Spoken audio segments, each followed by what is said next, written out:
ler as Escrituras?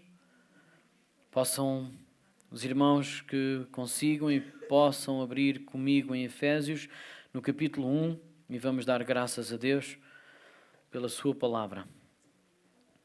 Versículos 15 a 23, esse será o nosso texto hoje, onde nós meditamos e queremos que o Senhor trabalhe no nosso coração através do seu Espírito para que nós lhes sejamos agradáveis e nós possamos crescer à estatura perfeita de Cristo. Assim seja. Vamos ler? Diz assim Efésios 1, versículos 15 a 23. Por isso, também eu, tendo ouvido da fé que há entre vós no Senhor Jesus e o amor para com todos os santos, não cesso de dar graças por vós, fazendo menção de vós nas minhas orações, para que o Deus do nosso Senhor Jesus Cristo, o Pai da Glória, vos conceda espírito de sabedoria e de revelação no pleno conhecimento dele, iluminados os olhos do vosso coração, para saberdes qual é a esperança do seu chamamento, qual a riqueza da glória da sua herança nos santos, e qual a suprema grandeza do seu poder para com os que cremos, segundo a eficácia da força do seu poder, o qual exerceu ele em Cristo, ressuscitando-o dentre os mortos e fazendo-o sentar à sua direita nos lugares celestiais, acima de todo o principado e potestade e poder e domínio e de todo o nome que se possa referir, não só no presente século, mas também no vindouro. E pôs todas as coisas debaixo dos pés, e para ser o cabeça sobre todas as coisas, o deu à Igreja, a qual é o seu corpo, a plenitude daquele que a tudo enche em todas as coisas. Amém e amém. Então, se nós conseguíssemos, neste momento, sugar, deixem-me falar assim, sugar, aspirar esta palavra em poder vivo e eficaz para dentro de nós, todos os nossos problemas dissiparam-se. Deixe-me dizer outra vez.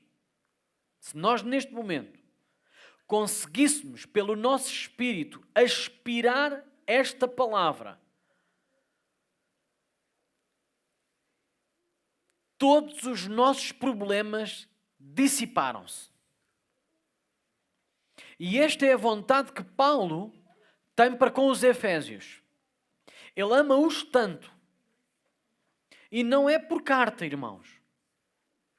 Ele só envia a carta porque não pode estar pessoalmente, porque está preso. E ele está preso por ordem e vontade do Espírito do Senhor. E ele diz, eu estou muito alegre por estar preso. Porque é a forma de eu pregar até à guarda pretoriana que não ia ouvir de outra maneira. A guarda do próprio César. Então ele diz que é o prisioneiro do Senhor, com muito amor. Mas a realidade é que ele ama aos Efésios não apenas por carta, mas que lhes escreve uma carta com todo o amor que lhes tem. Deixem-me lembrar o seguinte, no capítulo 1 de Efésios, que é uma passagem riquíssima e profunda que revela o plano de Deus para aqueles que estão em Cristo. Então, todo aquele que está em Cristo pode viver desta forma, neste poder. Não se afaste do pensamento, venha comigo, para chegarmos ao fim e nós percebermos que os nossos problemas terminaram. E quando eu digo isto, não é as aflições do mundo. Estou a falar para que nós não nos foquemos nesses problemas, mas lembremos de qual poder está em nós a ressuscitar-nos em Cristo todo o belo e santo dia. O problema é que nós damos muito mais vezes foco no problema, foco na tribulação, e nos esquecemos ou minimizamos do poder que está em nós, a ser exercido em nós, para que nós sejamos ressuscitados todo o belo e santo dia. Para a glória do Pai em Cristo. Então ele diz na abertura e saudação, não que Efésios tivesse, a igreja em Éfeso não estava a viver os seus plenos dias de alegria. Estava a viver em plena perseguição. Porque havia uma perseguição àqueles que estavam em Cristo. E Paulo apresenta-se como o apóstolo pela vontade de Deus e deseja-lhes o seguinte: graça e paz. Esta graça e paz é sempre sobrenatural. Porque ela é acima de qualquer circunstância. Então Paulo não está a dizer isto porque sabe que os efésios estão a viver em férias. É porque ele tem consciência de que esta paz e esta graça excede qualquer turbulência da vida. Então ele consegue estar prisioneiro, a viver dificilmente aos olhos humanos e dizer: eu estou a liberar para vocês da minha graça e da minha paz, que eu vivo também em Cristo Jesus. Ele diz e lembra-os de que nós devemos focar-nos nas bênçãos espirituais de Deus Pai em Cristo. E ele fala dessas bênçãos espirituais como aquilo que deve ser o nosso foco. Porque cada vez que nós libertarmos os nossos olhos deste foco das bênçãos espirituais que temos, começamos a colocar os nossos olhos postos nas bênçãos terrenas. E essas são falhas. São intermitentes. E graças a Deus por isso. Ouçam, graças a Deus por isso. Porque se nós não tivéssemos falta de nada, nós não procuraríamos Deus em lugar nenhum. Porque tínhamos tudo.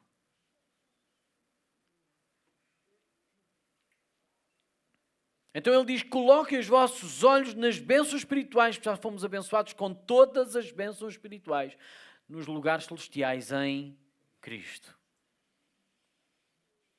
E ele destaca o seguinte, que nós lembremos que essas bênçãos espirituais incluem, e ele destaca algumas, o nós termos sido escolhidos, eu ia dizer descobertos por Cristo.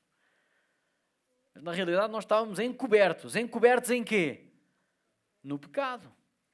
E ele era um toldo tão grande que nós jamais procuraríamos ou veríamos Deus ou tínhamos acesso a Deus porque estávamos completamente envoltos no pecado. E fomos descobertos, tirado esse envolto que estava em nós.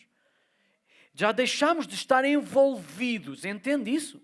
Foi retirada uma capa para que nós pudéssemos ver e ter acesso ao Pai diretamente. E isto é que devia encher o nosso coração. Isto devia começar a fervilhar aqui uma adrenalina. Eu fui escolhido, mas ouça, foi escolhido antes da criação e da fundação do mundo. Uau! O plano não é B, nem C. É o plano primário de Deus. E isso devia nos abrir a mente a dizer assim: quem trava Deus nos seus planos? Ninguém. Quem é que consegue pôr obstáculo à vontade de Deus? Ninguém. Uau! Isto devia-nos arrepiar. Porque é este Deus que nos escolheu ainda antes da fundação do mundo, que nos entregou o que tinha de mais belo, de mais precioso, para nos desenvolver, para nos retirar, para nos desencobrir desse pecado onde nós estávamos. E Ele teve um plano extraordinário para nós. A redenção pelo sangue de Cristo e o perdão dos pecados conforme a sua riqueza da sua graça. Então não está dependente da minha capacidade ainda assim. Uau! Então eu não vou ser chamado santo ao nível da minha capacidade. Eu não vou ser chamado irrepreensível à minha capacidade, mas à capacidade de quem me resgatou e me redimiu. Sabe o que é que Deus olha para nós e vê? O seu santo e amado Filho. O seu irrepreensível Filho amado. Em quem Ele disse, pelo menos 2 vezes, olhem para Ele, Ele é o meu Filho amado, em quem eu tenho o meu maior prazer. Nele eu me deleito. E nós podemos agora olhar para Deus e dizer assim: tu agora porque tu escolheste amar-me dessa maneira e me deste novas vestes, uma nova vida, um novo lugar. Tu olhas para mim e dizes, eu olho para este filho e eu deleito-me nele. E nós olhamos para nós e dizemos, o que é que eu tenho para ser amado? Porque nós ainda estamos a olhar para nós antes de Cristo. E por causa disso nós fazemos muitas expressões e revelações do Alexandre antes de Cristo. E é isso que me esmaga muitas vezes. As atitudes que nós tomamos. Porque nós estamos focados na imagem que Cristo está a produzir em nós. E temos expressões do antigo Alexandre. No entanto, Deus não está a dizer que isso me define. Porque aquilo que nos define, e essa é a grande bênção espiritual, é que nós fomos colocados em Cristo para sermos santos e irrepreensíveis no amado. Em Cristo eu sou amado. E a nossa maior bênção espiritual é nós estarmos em Cristo. Glória ao seu nome. Porque não desistiu de nós, apesar de nós. Ouça, não desistiu de nós, apesar de nós. Porque nós estávamos com os discípulos a fugir dele, a negá-lo, a vendê-lo, a dizer que não o conhecíamos, que nunca o tínhamos visto. Nós estávamos com eles. Então, apesar de nós somos amados por Deus, pelo Pai, em Cristo. E ouvimos aquela versão da oração de Jesus. Pai, eu agora vou para ti.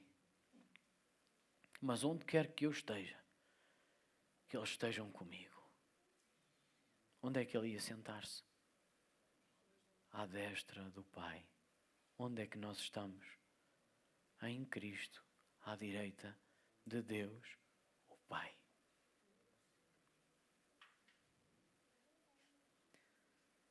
Ele não nos deixou órfãos, mas Ele deu-nos a promessa e o selo do Espírito Santo. Eu não vos vou deixar sozinhos enquanto vocês vão estar aqui. Porque eu já estou em vocês e vocês em mim. E eu vou dar-vos uma promessa, que é o Espírito que está em mim vai estar em vós.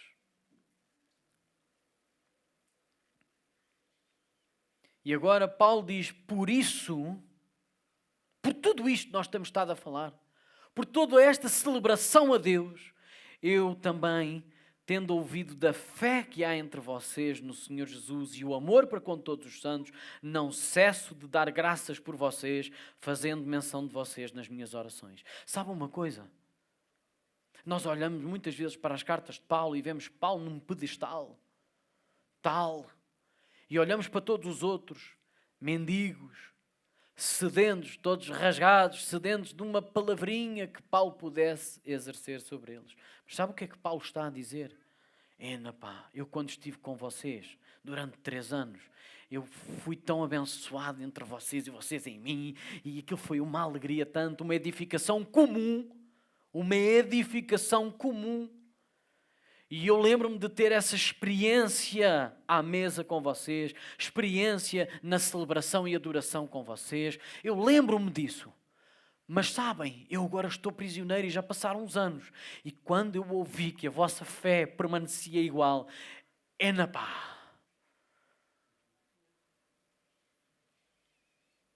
E sabem uma coisa? Há 2 coisas que Paulo evidencia, destaca no caráter cristão, que resumem toda a vida de um cristão. A fé e o amor. E o que Paulo está a dizer é que eu recebi boas notícias, bom testemunho de vocês, quando eu ouvi da vossa fé, ouça, a fé vê-se. A fé não se vê porque é uma expressão espiritual, invisível, que só Deus vê. E Deus diz na sua palavra que a fé é o quê? É um firme fundamento de um caminho que agrada a Deus. Ok? Sem fé é impossível agradar a Deus, porque é necessário que aquele que se aproxima de Deus creia que Ele existe. E isso é uma coisa invisível. Mas tem uma expressão visível. Mas tem uma expressão visível, que é qual? O amor. Então, quando eu ouvi falar da vossa fé e do amor que vocês têm para com todos os santos, aquilo foi dinamite para mim na minha prisão. Eu faço menção de vocês. E nós pensamos o quê? Lá está Paulo, o supremo maior, a orar pelos coitadinhos de Efésios. Não, sabe o que é que eu vejo aqui? Paulo está a expressar-lhes também o carinho e a força que eles têm sido nas suas prisões, porque quando ele ouviu falar da fé e do amor, ele disse, valeu a pena. Está a valer a pena. A minha prisão está a ter fruto. Oh, glória a Deus pelos Efésios que têm sido uma bênção para a minha vida mesmo na prisão. É isso que eu estou a ouvir também Paulo dizer. É recíproco, sabe? E Paulo dizer, olha, eu ainda assim faço menção de vocês. E nós pensamos outra vez, lá está ele a pensar nos coitadinhos. Não, irmãos. É porque ele tem noção de que esta fé, que é visível aos olhos de Deus, só tem uma expressão possível aos nossos olhos, que é o amor com que nós amamos os outros. E sabe qual é o calibre desse amor? É aquele novo mandamento que nós recebemos no Senhor Jesus na sua última noite em que foi traído. Quando ele disse assim, eis que vos dou um novo mandamento. Amem-se uns aos outros como? Qual é o calibre? Qual é o standard? Como eu vos amei. Sabe o que é que diz no capítulo anterior? Diz que Jesus, tendo amado os seus, amou-os até ao fim. Sabe o que é que isso quer dizer? Não é só o fim da sua vida. É o máximo que dá para amar.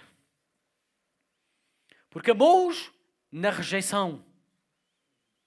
Amou-os na negação. Amou-os na traição, amou-os, tendo-os amado, amou-os até ao fim. Jesus perturbou-se muito, não foi de qualquer forma, porque ele diz, quando se lembrou, quando percebeu que estava a ser o momento, ele diz, perturbou-se muito no seu coração, porque ele sabia que havia um que o havia de trair, e ele já estava pronto para traí-lo, mas ele amou-o de tal forma. Ouça, deixem-me dizer-lhes o seguinte, a quem nós não amamos, não nos faz diferença nenhuma sermos traídos, praticamente. Nem damos conta, porque não temos relação. Mais tarde, quando sabemos que alguém nos traiu, nós até podemos ficar assim meio, por causa do egoísmo, não é por causa do amor. Mas quando é alguém da nossa casa, a traição conta muito. A traição tem um poder devastador. Mas sabe o que é que Jesus disse? Mas o meu amor supera todas as coisas. Jesus, tendo amado os seus, amou-os até ao fim. Superou todas as coisas. E é esse amor que o Senhor Jesus diz para nós amarmos uns aos outros. Um amor que supera todas as coisas. É para isto que nós somos chamados. Fácil? Não, jamais. Este é um amor sobrenatural que nasce em Deus, mas flui através dos seus filhos. Ouça outra vez. É um amor que nasce em Deus e flui somente através dos seus filhos.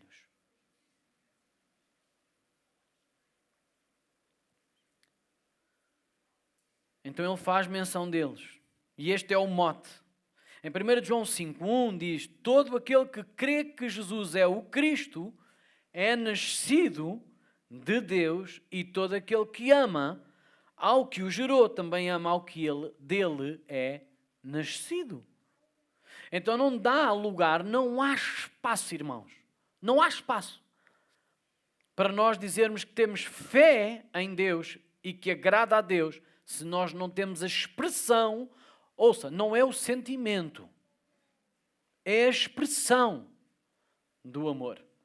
Que se alguém escrever uma carta de nós vai dizer, a fé dele é tão grande, não é porque eu consigo vê-la, mas é porque ela está expressa no seu amor de tal forma profunda, que eu não preciso ver mais nada. Lembram-se de Tiago?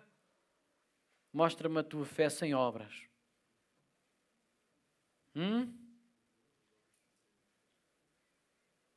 Mas o caminho é ao contrário. Nós não conseguimos ver aquilo que é invisível, que só Deus vê.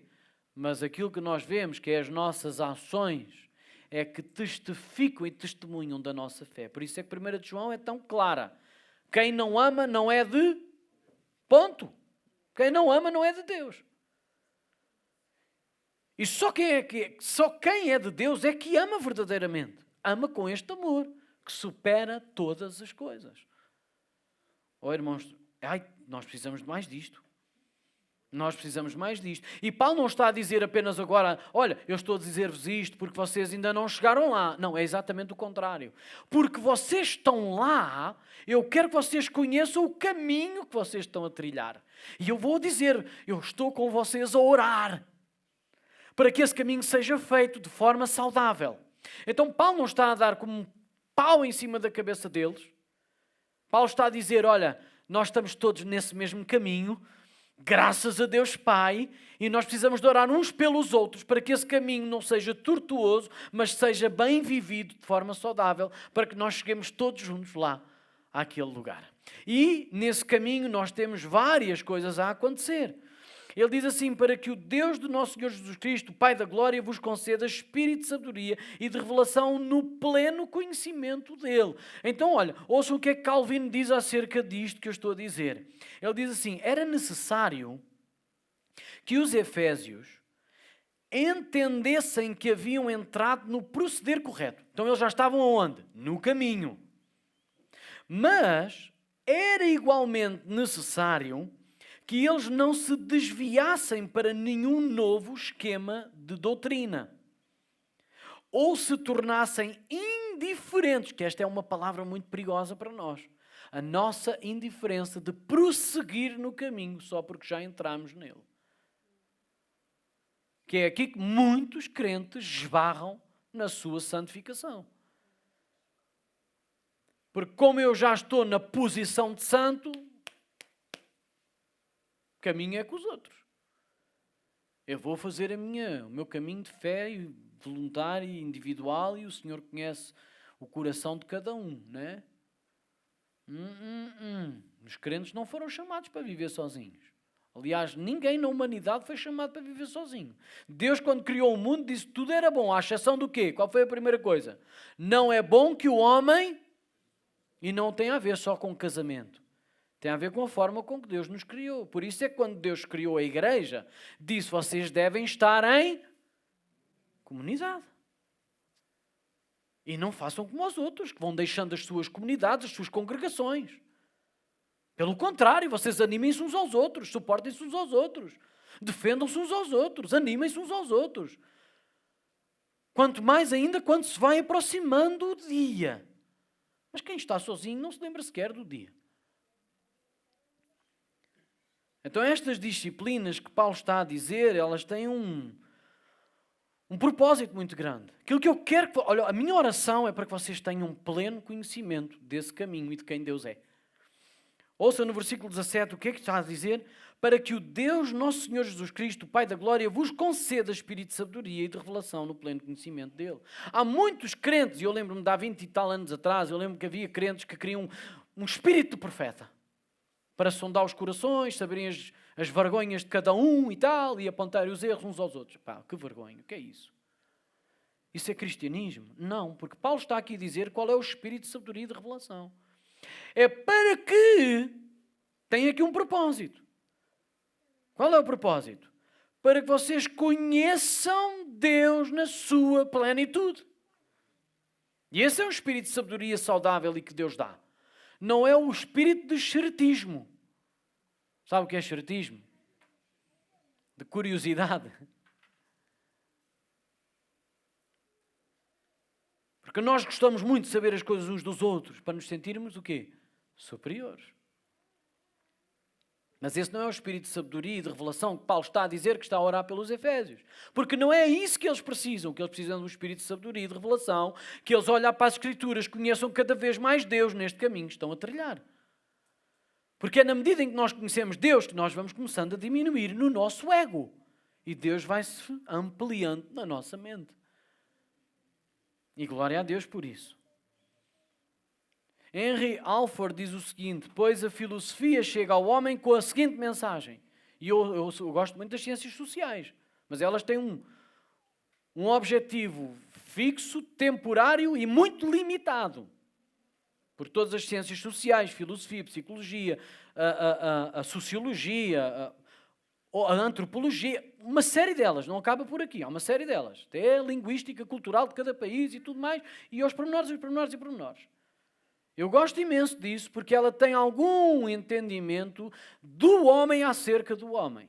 E o Henry Alford diz o seguinte: pois a filosofia chega ao homem com a seguinte mensagem: conheça a si mesmo. Porém, o Evangelho chega a nós com a seguinte mensagem: conheça o seu Deus.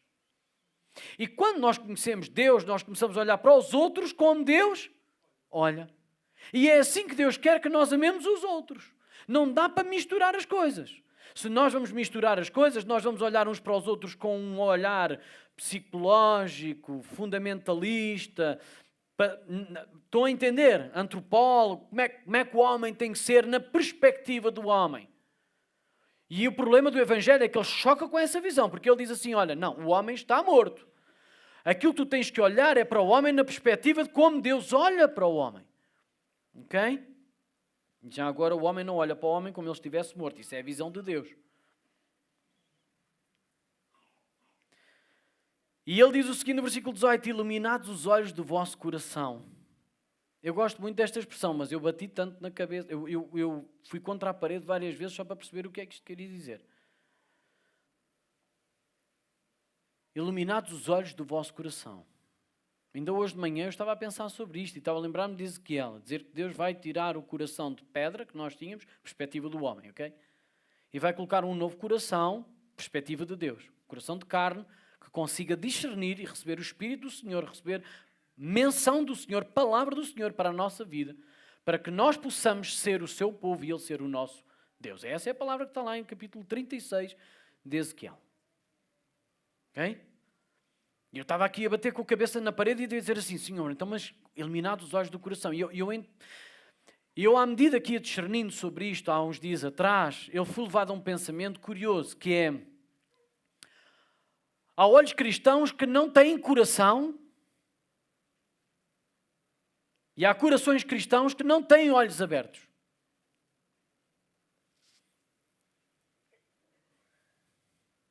Então, quando nós começamos a ver Deus, começamos a apaixonar-nos por Ele, de tal forma que queremos ter conhecimento acerca dEle, mas não temos o nosso coração para discernir quem está à nossa volta. E mais ainda é que nós começamos a amar Deus de uma forma religiosa, de uma forma clássica. Rapidamente nós começamos a amar Deus de uma forma clássica. Assim, rápida e religiosa. Mas depois não temos o coração aberto para que Deus vá transformando o nosso coração, para que nós tenhamos uma expressão de amor. E por outro lado, há muitos cristãos que têm o coração muito aberto, mas não querem conhecer Deus com os olhos. E não têm os olhos abertos para ler, para meditar, para discernir. E tornam-se muito limitados nessa área. Então o que Deus quer é que nós juntemos as duas áreas e que o nosso coração cristão tenha não só os olhos, mas tenha os olhos iluminados. Possa ver, mas possa ver o quê? São três coisas. É que esta disposição vai levar-nos a três lugares. É esta disposição de nós termos os olhos abertos e o coração bem aberto. Vamos conhecer a esperança do nosso chamamento. Aos Filipenses ele afirma de que aquele que começou a boa obra é fiel para aquilo. Ele está a orar para que eles entendam essa verdade. Eu quero que vocês conheçam a esperança do vosso chamamento. E a esperança do nosso chamamento só existe em Cristo, porque sem Cristo nós não éramos chamados. Não havia chamada de Deus para ninguém. E aos Efésios ele ora para que Deus lhes revele isso. No entanto, ele já tinha afirmado os termos de segurança no capítulo 1, dos versos 4 a 5. Qual é a esperança do nosso chamamento? Está na capacidade que nós temos. Fomos nós que viemos com uma campainha específica e fazia tralililin e chamava-nos a Deus. Não. Como é que é o nosso chamamento? Diz assim como nos escolheu nele, antes da fundação do mundo, para sermos santos e irrepreensíveis perante Ele. e em amor nos predestinou para Ele, para a adoção de filhos, por meio de Jesus Cristo, segundo o beneplácito, segundo a sua vontade perfeita. Então esta é a glória do nosso chamamento, esta é a alegria do nosso chamamento, esta é a expansão do nosso chamamento, é que está nele. Fomos selecionados, escolhidos e atraídos a Ele. E Ele queria que eles se lembrassem disso, porque quando eles estivessem a passar por uma dificuldade, eles se lembrassem, espera, não fui eu que cheguei a Cristo, foi Cristo que chegou a mim. Não fui eu que escolhi Cristo, foi Ele que me escolheu a mim. Ele diz isso na oração. Quando Ele está a despedir-se dos discípulos, não foram vocês que me escolheram a mim. Fui eu que vos escolhi a vós. Então a chamada que nós tivemos nasce nele, é sustentada por Ele e é finalizada e glorificada nele. Lembrem-se disso, Efésios. É o que Ele está a dizer. Então tenham os olhos do vosso coração bem abertos para se lembrarem como vocês chegaram a Deus. Como? Por escolha, vontade perfeita do Pai. Uau! Derruba logo uma série de muralhas. Mereço, não mereço. Aquelas coisas que nós temos muitas vezes, não é? Conhecer a riqueza da glória e da sua herança nos santos. Esta foi outra parte que eu pensei, tive que pensar muito e pensar, a herança aqui tem 2 lugares. Tem a herança que nós recebemos de Deus e a herança que nós damos a Deus, ou que somos para Deus.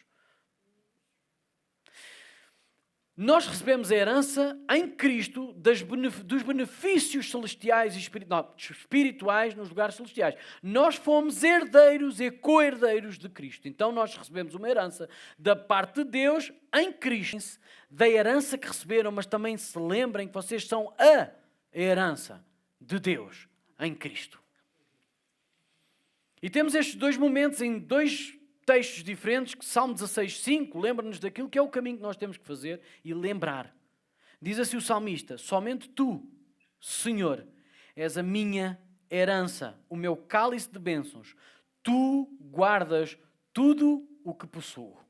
E isto é para a nossa esperança e galardão e tranquilidade e segurança. Mas nós temos que trilhar este caminho desta forma, olhar para Deus e dizer assim: Deus, eu quero aprender a que Tu sejas realmente tudo o que possuo. A minha verdadeira herança. Mas depois também temos um outro lugar em Isaías 53:11, onde nós vemos que o fruto, a recompensa do trabalho do Senhor Jesus, é alguma coisa que Ele dá a Deus. Pai, que é quem? Nós. Então nós somos a herança nos santos, em Cristo, para Deus. Ele verá o fruto do penoso trabalho da sua alma e ficará satisfeito. Nós somos uma herança, uma parte que alegrou o coração de Jesus quando Ele viu que tinha que dar a sua vida para nos resgatar e alcançar e dizer assim: onde eu estiver, Pai, eu quero que eles estejam ao meu lado. Não se perturbe o vosso coração. Para onde eu vou para... Porque o lugar onde eu vou preparar-vos aposentos. Para onde é que Jesus foi? Para a beira do Pai, para a destra do Pai, para a direita do Pai. E levou-nos com Ele e apresentou-nos ao Pai, santos e irrepreensíveis. Lembrem-se disto e conheçam a suprema grandeza do seu poder para com os crentes. Em primeiro lugar, a grandeza do seu poder é superior a todas as coisas. E Paulo aqui tem quase um exercício linguístico, porque ele apresenta 4 forças poderosas e depois 4 posições de autoridade e resume-as todas assim: Jesus é sobre isto, isto e isto, e não há nenhum nome que seja superior a ele. Então aquilo que nós podemos ver nas Escrituras, e não temos tempo para isso, é que Paulo, na sua linguística, ele vem aqui trazer 4 verbos de poder, ou seja, de energia, de força, de sustentação, de poder absoluto sobre todas as coisas, seja elas de criador ou de devastação, e depois diz, e não há magistrado, nem soberania, nem governo superior a Jesus, porque Ele é superior a todas essas coisas e não há nenhum nome que seja dito acima dele. E sabe o que é que quer dizer? Porque depois ele diz, eu quero que vocês conheçam o que é o poder com que fez e outorgou isto a Jesus. Foi quando Deus o ressuscitou dos mortos. E esse mesmo poder que está sobre todas as coisas, Ele deu-o à igreja. Vocês não acreditam nisto? Querem ler comigo? E vamos terminar assim.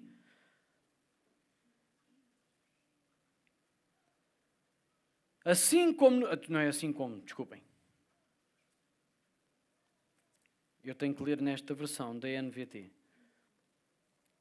Diz assim, esse poder Ele exerceu em Cristo, versículo 20, desculpem, ressuscitando-o dos mortos e fazendo-o assentar-se à sua direita nas regiões celestiais, muito acima de todo o governo e autoridade, poder e domínio. Anteriormente ele já falou dos outros poderes que são exercidos para criação, devastação, sustentação, tudo mais. E agora ele está a mostrar que ele está acima de todo o governo, autoridade, poder e domínio e de todo o nome que se possa mencionar, não apenas nesta era, mas também na que há de vir. Deus colocou todas as coisas debaixo dos seus pés e o designou cabeça de igreja, porque nós somos o seu corpo. Mas todos os poderes e autoridades e governos estão debaixo dos seus pés. E depois diz o seguinte, Deus colocou todas as coisas debaixo dos seus pés e o designou cabeça de todas as coisas para a igreja, que é o seu corpo, a plenitude daquele que enche todas as coisas em toda e qualquer circunstância. E na tradução da Ara, ele diz o seguinte, está aqui. É que ele diz que quando ele tem este poder todo, ele deu a ele. A ele quem? Ao corpo. Quem é o corpo? A igreja. Então qual é o poder que é exercido em nós para que nós derrubemos todas as fronteiras e muralhas que se vão levantando? É o mesmo poder que ressuscitou o Senhor Jesus. É o mesmo poder que está sobre todo o nome, sobre toda a autoridade, e Ele tem este poder de exercer todas as coisas, e quando Ele recebeu tudo isto e ficou acima de todas as coisas, e Ele sendo o corpo da igreja, Ele o entregou à igreja para que nós pudéssemos estar nele e com Ele para governo dele. Amém? E é este Senhor Todo-Poderoso que nos chama à sua relação, à sua mesa. E Ele diz, venham, façam isto em memória de mim. Lembrem que eu dei o meu corpo, que foi partido por vós, amassado. E lembrem-se também do cálice, do meu sangue, que é vertido por vós, que é o símbolo, a lembrança da nova aliança no meu sangue.